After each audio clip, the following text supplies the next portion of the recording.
Pancasila selalu relevan dan merupakan benteng kuat bangsa Indonesia dalam mengatasi segala persoalan zaman, termasuk diantaranya adalah saat pandemi COVID-19. Lalu, bagaimana kita mengamalkan Pancasila pada masa pandemi COVID-19 ini? Ada beberapa hal yang dapat dilakukan oleh masyarakat, yaitu sebagai berikut.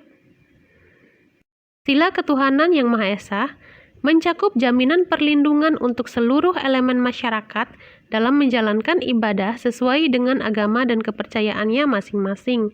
Namun, dalam mengamalkan ajaran ibadah ini tidak bisa dilakukan bersama-sama, namun dilakukan sendiri-sendiri untuk mengurangi risiko menyebarnya virus COVID-19. Jika nantinya dapat dilakukan secara bersama-sama di suatu daerah, maka hal itu harus tetap menerapkan protokol kesehatan. Kedua, terhadap penderita COVID-19, kita tidak boleh mengabaikan kemanusiaan yang adil dan beradab. Mereka penderita COVID-19 ini bukan makhluk yang harus diusir dan dimusnahkan dalam kehidupan.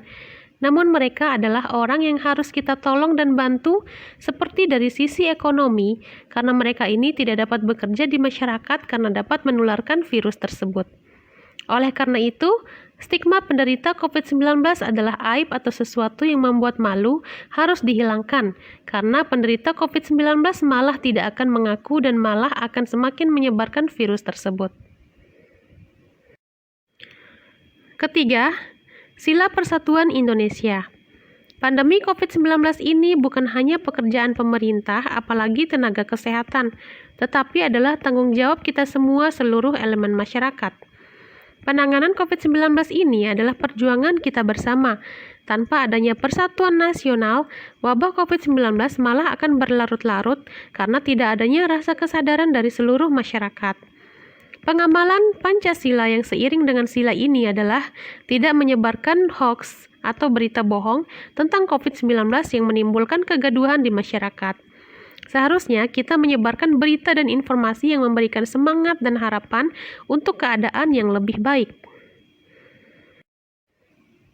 Keempat, pengambilan kebijakan dalam menangani COVID-19 ini juga harus berdasar musyawarah mufakat. Ego sektoral dan ego kedaerahan akan menjadi kontraproduktif dalam pelaksanaan penanganan COVID-19. Demikian pula kita sebagai masyarakat harus mengikuti hasil musyawarah kebijakan pemerintah seperti tidak melakukan mudik, kemudian melakukan vaksinasi, dan yang paling penting menjaga protokol kesehatan. Kelima, pemerintah dari seluruh jajaran baik pusat maupun daerah harus adil untuk semua masyarakat baik dalam hal penegakan hukum pelanggaran prokes maupun penyaluran bantuan yang menyentuh semua orang yang membutuhkan subsidi pemerintah.